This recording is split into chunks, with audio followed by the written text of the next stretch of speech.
மூத்த பத்திரிகையாளர் வெங்கடேஷ் சார் நம்மளோட நினைச்சிருக்காரு. வணக்கம் சார். வணக்கம் சார். விஜய் அவர்கள் பார்த்தீங்கன்னா 3 கையெழுத்தெல்லாம் போட்டாரு. இப்போ நெறைய பேர் கேட்டுட்டு இருக்காங்க. அடுத்தடுத்து மத்த விஷயங்கள்லாம் எப்போ சொல்ல போறாரு? ஒண்ணு ஒண்ணா ஒன் பை ஒண்ணா அறிவிக்க போறாரு. ஏன்னா நெறைய விஷயங்கள் சொன்னார் இல்லையா? இதெல்லாம் நாங்க செய்ய போறோம் அப்படின்னு சொல்லிட்டு. அது டாக்கா ஒரு பக்கம் போயிட்டு இருக்கு. அடுத்ததா அவருடைய செயல்பாடுகள் என்ன இருக்குது? அடுத்த என்ன முடிவு செய்ய போறார்? ஏன்னா அவர் என்னென்ன பண்றாரு அப்படிங்கிறது நம்மளால யூகிக்க முடியல. திடீர்னு இங்க போறாரு, திடீர்னு அங்க போறாரு. எதுவுமே யூகிக்க முடியாத விஷயமா பண்ணிக்கிட்டு இருக்காரு. இப்ப என்ன நிலவரம் சார்?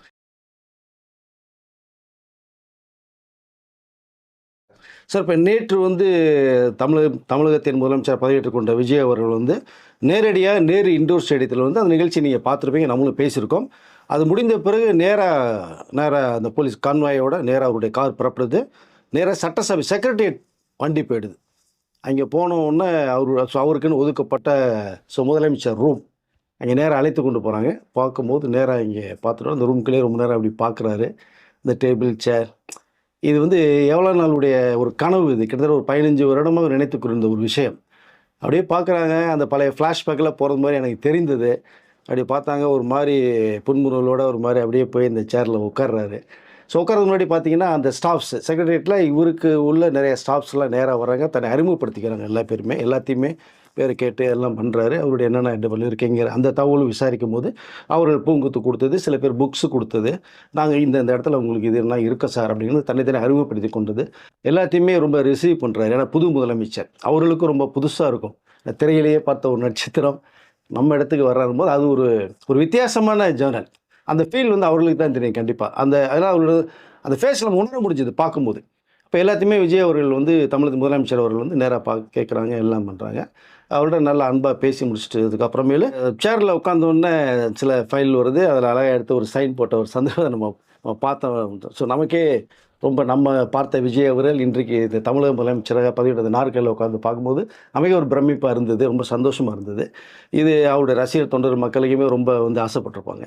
அதுக்கடுத்து பார்த்தீங்கன்னா இப்போ ஒரு முக்கியமான விஷயத்தை நான் இந்த இடத்த சொல்லிக்கொள்ளுறேன். தமிழக முதலமைச்சருக்கு மொத்தம் 4 செயலாளர்கள் நியமிக்கப்படுவார்கள். 4 செயலாளர்களில் பார்த்தீங்கன்னா ஃபஸ்ட்டு முதன்மை செயலாளர் அப்படிங்கிறவர் ஐஏஎஸ் அதிகாரி இப்போ செந்தில்குமார் அவர்கள் நியமிச்சிருக்காங்க. அவர் முக்கியமாக சிஎம் உடைய அன்றாட அலுவலக வேலைகள், நாட்டு நடப்பில் என்ன விஷயம், என்னென்ன இருக்குது, என்ன நடந்துக்கிட்டு, என்ன பண்ண போகிறோம், என்னங்கிறத சார்ட்டு ஃபுல்லாகவே விஜய் அவர்கள் அப்பப்போ கூடவே இருப்பார்.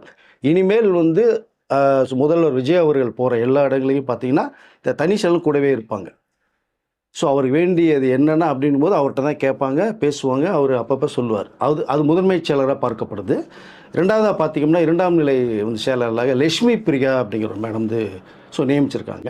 அவரும் இதற்கு அடுத்த கட்டமாக அவர்கள் என்னென்ன சொல்லணும், ஏது கேட்கணும், மினிஸ்டர்ஸ் என்ன தேவை, எது போக்குறது சிஎம் சொல்லியிருக்காங்க, சிஎம்கிட்ட கொடுக்குறது சொல்கிற விஷயங்களுக்கு அவர்கள் செயல்படுப்பாங்க.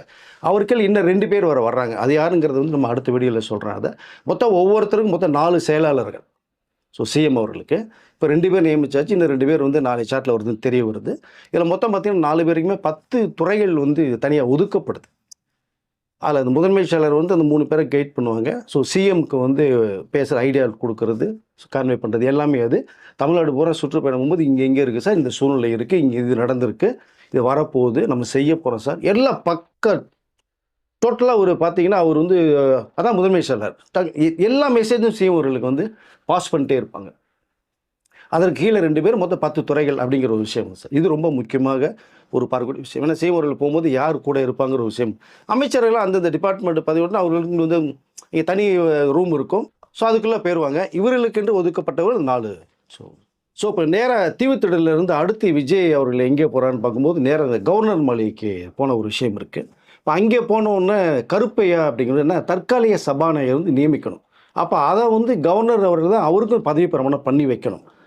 ஸோ அந்த அனுமதி பெற்று அங்கே போன ஒரு விஷயம் நடந்தது. அங்கே கவர்னர் கருப்பையா அவர்களுக்கு தற்காலிக சபாநாயகர் பதவி பிரமாணம் வச்சாங்க. அங்கே ஒரு சம்பவம் நடந்தது. ஒரு 10 நிமிடம் தான் அவர் கிட்டத்தட்ட எல்லாம் பண்ணி முடிச்சோட நேராக பரப்பிட்டு வந்துட்டாங்க. வந்ததுக்கு பிறகு இது எதற்கு நான் சொல்ல வரேன் அப்படின்னா, சட்டசபை கூடும்போது இந்த தற்காலிக சபாநாயகர் அவர்கள் தான் அந்த நாற்காலியில் போய் உட்கார்ந்து இருக்கிற அத்தனை பேர் எம்எல்ஏகளுக்குமே பதவி பிரமாணம் செஞ்சு வைப்பாங்க. ஸோ அங்கே ஒரு சம்பவம் நடக்கும். அதற்கு பிறகு மறுநாள் அந்த தற்காலிக நிரந்தர சபாநாயகர் ஒருத்தர் நியமிக்கப்படுவார் மறுநாள். அப்போ அவரை இவர் சீட்டில் உட்கார வச்சுட்டு இவர் இறங்கி வந்துடுவார். அந்த புதிய சபாயினர் ஒரு 2 பேர் இருக்குது, அது லிஸ்ட்டில் வந்திருக்கு, நாளைக்கு நம்ம பேசுவோம். அவர் வந்து நியமிக்கப்பட்ட பிறகு தான் அவர் வந்து தொடர்ந்து 5 வருடங்களுக்கு வந்து ஸோ அவர் தான் அவருடைய பணி சிறக்கும். அதை அங்கே நிறையா விஷயங்கள் பேசும். சபாநாயகருக்கு வானளவு பவர் இருக்குது அப்படின்னு பேசப்பட்ட ஒரு சம்பவம் இருக்குது. இந்த புது சபாநாயகர் வந்து தான் அடுத்த கட்டத்தை கொண்டு போவாங்க. இப்போ இங்கே ஒரு விஷயத்தை நான் சொல்லிக்கொள்ள விரும்புகிறேன். விஜய் அவர்கள் 2 தொகுதியில் வெற்றி பெற்றாங்க. ஒன்று சென்னை பெரம்பூர், ஒன்று திருச்சி கிழக்கு. இப்போ திருச்சி கிழக்கு தொகுதியை வந்து ராஜினாமா செஞ்சுட்டாங்க இப்போ அதை. ஸோ அங்கே அந்த அதுக்கு வந்து மீண்டும் எலெக்ஷன் வரும். அதுக்கு ஒரு 3 பேர் வந்து லிஸ்ட்டில் அதுவும் இருக்குது. அது அநேகமாக தெரிய வரும்போது நம்ம அடுத்த வீடியோவில் நம்ம பேசிக்குவோம் யாருங்கிறத. இதற்கடுத்து சிறப்பாக நம்ம பார்க்கப்படும் அவர் இந்த ஃபஸ்ட்டு கோப்பில் கையெழுத்து போட்டதில் வந்து ஃபஸ்ட்டு போட்டதுன்னா அந்த 200 யூனிட் போட்ட சம்பவம் அது மக்கள் மத்தியில் ரொம்ப பெரிய வரவேற்பை பெற்றிருக்கு. ஸோ அது ஒரு பெரிய விஷயமாக பேசப்பட்டுருக்கு. இப்போ அது எப்படின்னு கேட்டிங்கன்னா 200 யூனிட் ஃப்ரீ அப்படிங்கிற விஷயத்தை தான் நம்ம முதல்ல வந்து கையெழுத்து போட்டது. அது கிட்டத்தட்ட 500 யூனிட்டுக்கு கீழே உபயோகப் பொருளுக்கு அது யூஸ் பண்ணுறவங்களுக்கு அந்த 200 யூனிட் ஃப்ரீ. அது எத்தனை பேர் யூஸ் பண்ணுறாங்கன்னா 2,23,00,000 பேர் வந்து 500 யூனிட்டுக்கு கீழே யூஸ் பண்ணுறவர்கள். நீ ஒன்று கேட்கலாம், அப்போ 500 யூனிட்டுக்கு மேலே போச்சுன்னா என்ன அப்படிங்கிறது. 500 யூனிட்டுக்கு மேலே யூஸ் பண்ணுறவங்க இருக்காங்க. பட் ஆல்ரெடி வழங்கப்பட்டிருக்கிற இந்த 100 யூனிட் இருக்கு இல்லையா, அது அப்படியே இருக்கும், அது ஃப்ரீயாக இருக்கும், அதில் எந்த மாற்றமும் கிடையாது. கீழே யூஸ் பண்ணுறவங்களுக்கு தான் இந்த 200 யூனிட் ஃப்ரீ. அது கிட்டத்தட்ட வந்து வருடத்திற்கு 1,736 கோடி ரூபா செலவாகுது. அரசு செலவு செய்யும் தமிழ்நாட்டு மக்களுக்காக. முதல் கோப்பில் கையெழுத்து போட்டதே தமிழக மக்களின் செலவு வந்து 1,736 கோடிக்கு வந்து மக்களுக்கு ஒரு லாபத்தை ஏற்படுத்தக்கூடிய ஒரு செயலை கையெழுத்து போட்டிருக்கேன். அது ரொம்ப சிறப்பான ஒரு விஷயமா நான் பார்க்கிறேன். எல்லாருடைய பார்வையும் அப்படி தான் இருக்காது. ஸோ ஏன் இதை ரொம்ப முக்கியம் நான் வந்து சொல்லிக்கொள்ள விரும்புகிறேன்னா, நீங்கள் ஒருத்தர் பொருள் ஒரு gift கொடுத்தீங்க வச்சிங்கன்னா வீட்டில் ஷோரூமில் வைப்பாங்க செய்வாங்க, அது அதோட மறந்து போயிடும், அப்படி தூக்கி போட்டுறாங்க 1 மாதத்துக்குள்ளேயே. ஆனால் இது மாதம் மாதம் வந்து நீங்கள் கரண்ட் யூஸ் பண்ணுறீங்க, டெய்லி எத்தனை யூனிட் ஓடுதுங்கிறது தெரியாது. 500 யூனிட் கீழே வரவர்களுக்கு வந்து மிகப்பெரிய ஒரு பணி சுமை வருமானத்தை அவருடைய செலவுக்கு தகுந்த மாதிரி மிச்சப்படுத்துகிற ஒரு செயலை நான் பார்க்குறேன். மக்களுக்கு அது ஒரு சின்ன சேவிங்ஸாக இருக்கும். பட் அது ரொம்ப சிறப்பாக பார்க்கப்படுது அதை. ஸோ 200 யூனிட்டுங்கிறது சாதாரண விஷயம் கிடையாது. அதில் கையெழுத்து போட்டு இன்றைக்கி 1,736 கோடி ரூபாயை தன்னுடைய முதல் செலவாகவும் மக்களுக்கு லாபம் தரக்கூடிய விஷயமாகவும் நான் பார்க்குறேன் இந்த மேட்டர். ஸோ இப்போ இதற்கு அடுத்த ஒரு விஷயம் என்னென்னு பார்க்க போனோம்னா, சட்டசபையில் வந்து இந்த பெரும்பான்மை மெஜாரிட்டி ஒன்று இருக்கு இல்லையா, இப்போ 120 பேர் கொடுத்துருக்காங்க, அவங்கள்ட்ட கடிதம் கொடுக்கப்பட்டது. அதை சட்டசபையில் வந்து அவர் வந்து விஜய் அவர்கள் வந்து முதலமைச்சரை போய் உட்காந்தாச்சு. அவர்கள் வந்து அந்த பதவி பிரமாணம் தற்காலிக சபாநாயகர் பதவி பிரமாணம் எல்லாம் முடித்ததுக்கு பிறகு அவருடைய வந்து நான் முதலமைச்சராக பதவியேற்றுக் கொண்ட அந்த விஷயத்தை சொல்லி முடிச்சுட்டு, எனக்கு எந்த அளவுக்கு வந்து ஒரு ஆதரவு இருக்குங்கிற ஒரு விஷயத்தை நீங்கள் தெரிவிக்கணுங்கிற அளவுக்கு முதல்வர் சொன்ன பிறகு வந்து பார்த்திங்கன்னா சபாநாயகர் வந்து அது முன்மொழி ஆரம்பிப்பார். இப்போ யார் யார் ஆதரவு இருக்குது அப்படிங்கிறத இது ஒரு 6 டிவிஷனாக பிரிக்கப்படும். ஒரு பக்கம் வந்து பாலுங்கட்சிக்கு ஒரு பக்கம், அப்புறம் எதிர்கட்சிக்கு அப்படிங்கிற மாதிரி வாய்ப்புகள் தரப்படும். இங்கே யாருனாலும் ஆதரவு தரலாம். பட் இப்போ 120 கொடுக்கப்பட்ட ஒரு விஷயம் இருக்குது. அப்போது யாராக இருக்கும்போது அந்த கையை தூக்கி தன்னுடைய ஆதரவை வந்து எல்லா எம்எல்ஏக்களுமே வந்து அந்த மைக்கின் மூலமாக ஒரு குரல் எழுப்பலாம், கையை தூக்கி காமிக்கலாம். 120 மெஜாரிட்டி கொடுத்து 120 பேர் வந்து அந்த மெஜாரிட்டியை காமிக்கலாம். அதற்கு மேலே வருது வரலைங்கிறது 2வது விஷயம். பட் 120 நம்ம சொல்லி ஆகணும். அதை வந்து அந்த பெருமை நிரூபிக்கக்கூடிய அந்த ஒரு சம்பவம் நடக்க போகுது நமக்கு இதை. ஸோ இங்கே வந்து 120 பேருடைய ஆதரவு வந்த உடனேயே அதனுடைய லிஸ்ட்டை எடுத்து மீண்டும் வந்து ஆளுநருக்கு வந்து அனுப்பப்படும். அது அப்போ ஆளுநர் வந்து அது ஒப்புதல் கொடுத்தது பிறகு எல்லாம் செக் ஏற்கனவே கொடுத்ததும் இதுவும் சரிசமான எல்லாம் பார்த்து செக் பண்ணி முடிச்சுட்டு அவர் அக்செப்ட் பண்ண உடனேயே திரும்பி இங்கே வந்து இந்த முதலமைச்சருக்கு அந்த தகவல் வந்ததுக்கு பிறகு அவர் எந்தெந்த அமைச்சர்கள் கொடுக்க போகிறாங்க, மேற்கொண்டு எத்தனை அமைச்சர்கள் உருவாக்க போகிறாங்க அப்படிங்கிற சம்பவங்கள்லாம் மீண்டும் ஒரு முறை நடக்கும் இங்கே அந்த சார்ட் பிரகாரமே. அப்போது அதற்கு அடுத்து வரும்போது தான் விஜய் அவர்கள் எல்லா துறையிலையும் அவர் துறையும் சரி அந்த பணி வந்து ரொம்ப ஸ்பீடாக நடப்பதற்கான வேலைகள் வந்து நடக்க ஆரம்பிக்கும். அது வந்து இந்த துணை சபாயினர் முடித்து அந்த சபாயினர் நிரந்தர சபாயினர் வந்ததுக்கு பிறகு இந்த வாக்கெடுப்பு பண்ணதுக்கு பிறகு தொடர்ந்து வேலை நடக்கிறதுக்கான அந்த நாள் வரும்.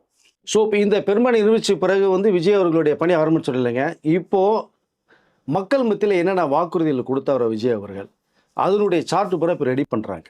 நிர்வாகிகள் இப்போ அமைச்சர்கிட்ட அந்த டிபார்ட்மெண்ட் போகும்போது அவர்கள் பதவி ஏற்ற பிறகு அந்த துறைக்கு அனுப்பப்படும். நான் என்னென்ன கொடுத்துருக்கேன், மக்கள்கிட்ட என்ன வாக்களித்து அதை பூரா செயல்படுத்துகிற வேலைகள் ஆரம்பிக்க போகிறார் ஃபஸ்ட்டு.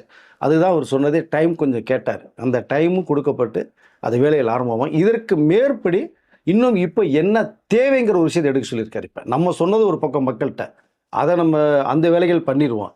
இப்போ என்னென்ன தேவைகள் இருக்குது அந்த விஷயங்களை இப்போ விஜய் அவர்கள் கேட்க ஆரம்பிக்கிறாங்க. இப்போ அதனுடைய விஷயமும் வரணும் கதை.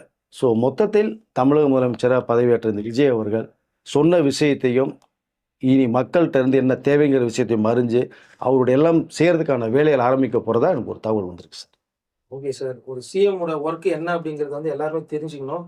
ஸோ இதை பார்த்த உடனே நிறைய பேர் தெரிஞ்சுப்பாங்கன்னு நான் நினைக்கிறேன்.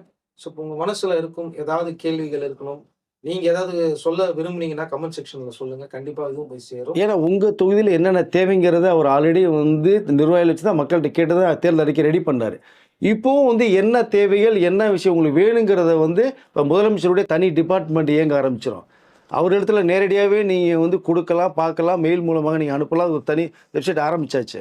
ஸோ அப்படி இருக்கும்போது என்ன தேவை சொன்னால் தான் உங்களுக்கு புரிய வரும், தெரிய வரும். அதை செயல்படுத்துறது ரெடியாக இருக்கிறதாவும் விஜய் அவர்கள் சொல்லியிருக்காங்க சார். அடுத்த வீடியோவில் சந்திப்போம். எனக்கு தெரிஞ்ச அடுத்த வீடியோ ரொம்ப பரபரப்பாக இருக்கும்னு நான் நினைக்கிறேன். கண்டிப்பாக. ஏன்னா ஒரு இடத்துல பார்த்தீங்கன்னா ஒரு என்ன சொல்றது, ஒரு புயல் மாதிரி ஒன்று வீசிக்கிட்டு இருக்கு ஒரு இடத்துல. ஸோ அவங்க இங்கே வருவாங்களா சேருவாங்களா அப்படிங்கிறது நம்மளுக்கு தெரியவே இல்லை. அந்த பக்கம் ஒன்று போயிட்டு இருக்கு. அதாவது அரசியல்ல திடீர்னு ஒரு மாற்றம் வரும் அப்படின்னு இனி வரும். இனி நாளுக்கு நாள் வரும். இப்போ ஒரு சம்பவம் நடந்துகிட்டு இருக்கு. அது சர்ப்ரைஸா இருக்கு.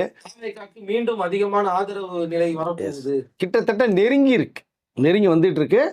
அது இன்னைக்குள்ள என்ன யாருங்கிறத முடிவு பண்றாங்க. நான் சட்டசபை அது பெரும்பான்மை வரும்போது அது அடிஷனலாக வரும்னு நினைக்கிறேன். நான் அதை கண்டிப்பாக கொஞ்சம் வெயிட் பண்ணுங்க. நான் அடுத்த வீடியோவில் டீட்டெயிலாக உங்களுக்கு சொல்கிறேன். நான் அதை. Okay sir. நன்றி சார். நன்றி சார்.